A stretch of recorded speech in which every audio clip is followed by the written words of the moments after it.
MGM et United Artists, la première moitié des années 90 ressemble à un authentique chemin de croix, accumulant les dettes et les dépôts de bilan, et ne retrouve pas le chemin du succès, et ne peuvent même pas compter sur les franchises comme James Bond et Rocky, au point mort depuis quelques années. Le studio avait dans leur tiroir un scénario d'action écrit par John Rice et Joe Better. Frank Mancuso Sr., ancien de la Paramount, tente pourtant de redresser la barre et mise près de 30 millions de dollars sur ce projet intitulé Blown Away, qu'il espère voir caracoler en tête du box-office 10 jours avant la sortie de True Lies, le poids lourd de la Fox. Le réalisateur Stephen Hopkins, artisan solide en pleine ascension, qui avait réalisé le 5e opus de Freddy, Predator 2 et La Nuit du Jugement, est curieux de s'essayer au cinéma d'action et signe sans hésiter à la lecture du scénario, dont il vante les qualités. De nombreux acteurs sont approchés pour le rôle du protagoniste principal, dont les grosses stars d'action du moment, comme Bruce Willis, Sylvester Stallone,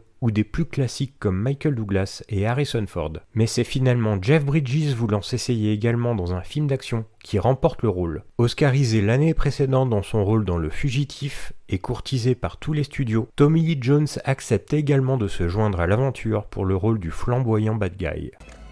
Faut que je me glisse entre vos jambes. Un terroriste fou de l'IRA s'échappe d'une prison irlandaise et se rend à Boston, où il traque son ancien protégé qui a maintenant une nouvelle identité, qui est un membre de l'escouade anti-bombe de la police. Le terroriste va alors semer le chaos avec des bombes artisanales. Jimmy va devoir le stopper pour protéger sa famille et ses collègues de travail.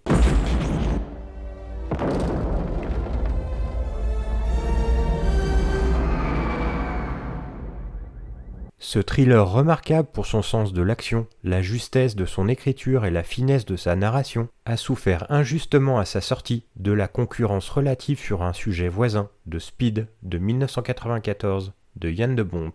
Blown Away est donc l'un de ces films qui est une malheureuse victime du timing. Au moment de sa sortie, Speed dominait déjà les écrans de cinéma à travers le pays, donc l'idée d'un autre film sur un poseur de bombes n'était pas dans l'esprit du public. Avec le choix de regarder un film bourré d'action mettant en vedette des jeunes stars branchées, Keanu Reeves et Sandra Bullock, ou un film avec des stars plus âgées, Jeff Bridges et Tommy Lee Jones, il n'est pas surprenant que le public ait préféré Speed. C'est dommage que Blown Away n'ait jamais eu la reconnaissance qu'il méritait, car il y a une bonne intrigue et des personnages avec une réelle profondeur. En plus de ses problèmes de date de sortie, Blown Away a l'apparence d'un autre film avec un ex-terroriste de l'IRA en quête de vengeance, Jeu de guerre de 1992. En fait, Blown Away est tellement similaire à Jeu de guerre qu'il va même jusqu'à adopter le même design de générique d'ouverture, une musique similaire sur le thème irlandais, et même la partition musicale d'Alan Silvestri donne l'impression que c'est presque les mêmes compositions que James Horner.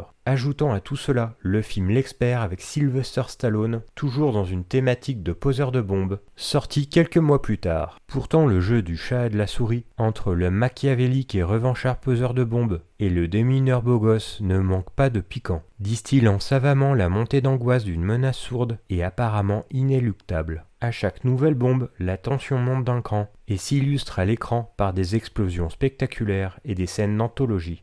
Moyennant une rallonge budgétaire, l'équipe expérimente de nouvelles techniques de macrophotographie et l'imprime sur pellicule, et pour sa scène finale, la plus grande explosion de l'histoire du cinéma, un record homologué et un mauvais souvenir pour les habitants de Boston. Le souffle de la déflagration avait vaporisé ce jour-là pas loin de 8000 fenêtres dans le voisinage.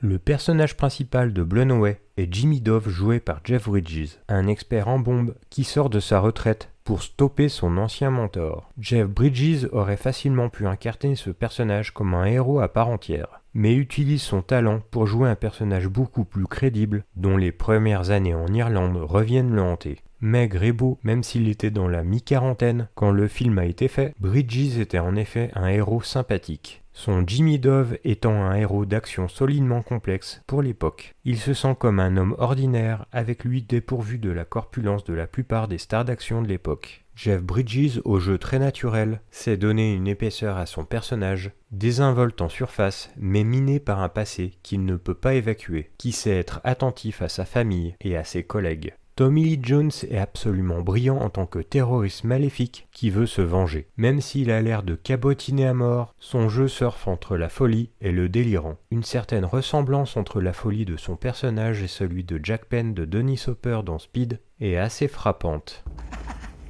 Tu nous as toujours fait rire, Ryan. Qu'est-ce qu'on a pu se marrer, pas vrai, Liam? C'est vrai.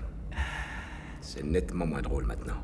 Une partie de la beauté de ce film est que Stephen Hopkins n'a pas tenté de créer un énorme blockbuster, bourré d'action et d'effets spéciaux. Son style directionnel permet à l'histoire de se dérouler sans avoir besoin d'effets énormes toutes les 2 minutes. Blumhouse se démarque aussi par une réalisation très léchée, avec des plans parfois vraiment originaux, comme une scène de vive tension dans une cuisine, qui repose uniquement sur des gros plans d'éléments qui pourraient faire croire à une explosion imminente. Les différentes scènes d'explosion sont aussi vraiment spectaculaires car réalisées à l'époque quasiment sans effets numériques. La seule fois où il a laissé parler les effets spéciaux, c'est la scène d'ouverture où l'antagoniste Garrity s'échappe de sa cellule de prison. Le film se délègue de plans ingénieux, il zoome sur les mécanismes des différentes bombes complexes. Les étincelles et les circuits s'enflamment pendant que les détonateurs explosent, conduisant à d'énormes boules de feu ardentes. Certes, certaines d'entre elles sont cool à regarder et sont très excitantes. Le personnage de Max O'Bannon, l'oncle du héros, était prévu pour Richard Harris, mais fut remplacé par Lloyd Bridges, le père de Jeff Bridges, à la demande de ce dernier.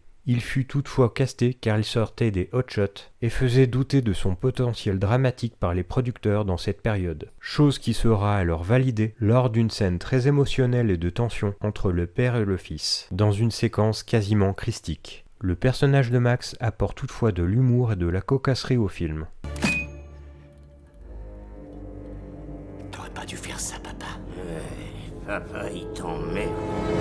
Une des différences entre Blumhouse et Speed est dans le titre. Blumhouse est lent et Speed est rapide. Speed joue en plus sur l'urgence et n'ayant pratiquement aucun temps mort. Blumhouse procédant à plusieurs ralentis très esthétiques lors de certaines explosions et menant plus son récit vers une sorte d'enquête policière. Il essaie de remplir le temps entre les explosions avec des histoires de fond et un intérêt humain. Les histoires de fond incluent la motivation du personnage de Tommy Lee Jones et l'intérêt humain inclut la nouvelle épouse du personnage de Jeff Bridges. Dans ce film, la relation héros et antagoniste est plus profonde de ce que nous avons l'habitude de voir à cette époque. Leur confrontation est épique mais est fortement psychologique, car nous comprenons qu'ils ont eu un passé en commun. Jimmy Dove est autrefois le protégé de Ryan Garrity et amoureux de sa sœur. Et pour l'avoir trahi suite à un attentat à la bombe que Garrity a conçu et qui a infligé un maximum de dommages collatéraux. Le film a quelques défauts. L'angle buddy movie avec la recrue Anthony jouée par Forest Whitaker est un peu artificiel au début. Même si une scène où ils doivent collaborer ensemble pour désamorcer une bombe dans les écouteurs d'Anthony est de premier ordre et très prenante. Cela dit, le conflit entre les deux fait ressortir le fait que Jimmy est nettement différent de la plupart des héros d'action de l'époque, étant plus un type responsable, désespéré d'éviter toute perte de vie, le faisant se sentir plus comme un vrai flic. La romance discrète avec le personnage interprété par Suzy Amis amène une certaine légèreté au film Bienvenue. Suzy Amis s'en sort assez bien en tant que mère célibataire, mais elle n'a pas grand chose à faire d'autre que d'être une autre cible au personnage de Ryan Garrity. Toutefois, la relation fusionnelle que le héros a avec cette nouvelle épouse et sa belle-fille amène plus de tension dans le conflit entre les deux hommes. La bande originale de Blumhouse comprend des tubes des légendes du rock irlandais, U2, ainsi que d'excellents intermèdes musicaux créés par le talentueux Alan Silvestri, qui avait travaillé avec le réalisateur Stephen Hopkins sur La Nuit du Jugement et Predator 2, qui démontrent les émotions des scènes. Silvestri augmente la grandeur orchestrale pour une partition tonitruante et entraînante qui représente près de la moitié du plaisir du film. Longtemps resté inédit en France sur support Blu-ray, une belle édition chez l'Atelier de l'Image est sortie dernièrement avec un master de très bonne qualité et quelques bonus sympathiques. Le film mérite amplement d'être réhabilité et les amateurs d'action ne peuvent qu'être comblés par ce film explosif.